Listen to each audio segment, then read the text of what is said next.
Greetings everybody, my name is Travis Guzzi. I'm the Mission Engagement Facilitator for the SED Central Region. It is a joy and privilege to once again bring this latest edition of the iGo vlog to you, to empower you as everyday missionaries to connect with your neighbors in love and service in order to connect people to Jesus.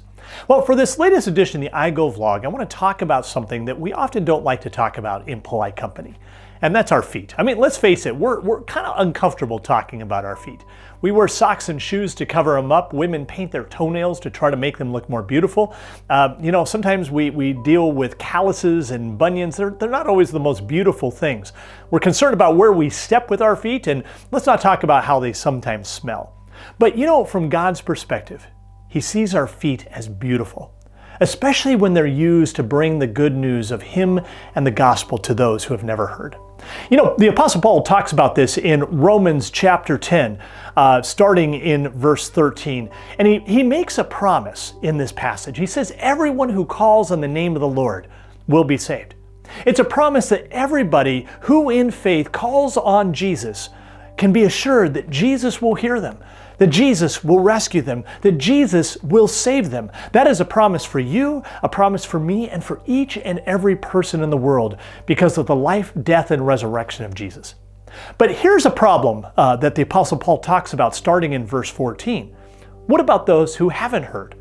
Well, this is where Paul continues the idea with this promise, and he goes on and he says this, "How then can they call on the one of whom they have not believed in?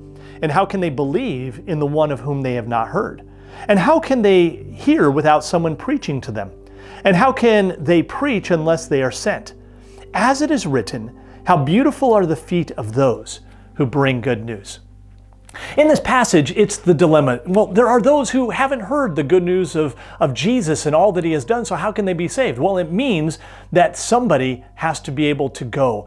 They have to be able to hear the good news of the gospel. Somebody has to proclaim it. They have to preach it, which means they have to be sent. Now, we hear this passage, and we especially hear the word preach, and we think, well, isn't that my pastor's job? Well, yes, pastors are called to preach, usually with their flock, their congregations, but they also do have a responsibility to their community. But it's not your pastor's job alone to share the good news of the gospel. And for you don't have to have a theological education, a seminary training, or be called by your church to do it as well. In fact, this call that we have to go and share the good news of the gospel with those who haven't heard, it's a calling that comes to us in our baptismal identity, our baptismal calling. As followers of Jesus, we each have that calling and responsibility to go and share the good news with those who have never heard of His promise and love. And so it says that when we do, then our feet are beautiful. How blessed are the feet of those who bring good news. Which calls to the question today this: who are those who need some good news that you know in your life today? Who are those that your feet can be used to bring that blessing of life and salvation, who have maybe never heard about Jesus, His promise, or His love? And so I'd like you to think about that. In your life where you live, work, and play, who are those who need some good news in their life? How can God use you to be a greater blessing to them? How can you be in their life to let them know that not only you care, but Jesus cares for them as well? And when the opportunity is right, to be able to share the good news of Him and His love.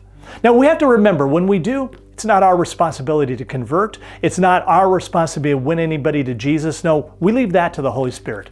It's simply to share the good news of the gospel, of all that Jesus has done for us, of our life and faith in Him, and that He can do the same for them as well. And when we do, we have beautiful feet. Our feet are blessed when they are able to be a blessing to others. I hope that this idea of our feet and being a blessing to others, sharing the good news of the gospel, was a blessing to you today. If you have any thoughts or questions on this, feel free to reach out to me. And with that, I want to wish you all God's richest blessings, and we'll catch you next time for our next iGo vlog. Take care, everybody.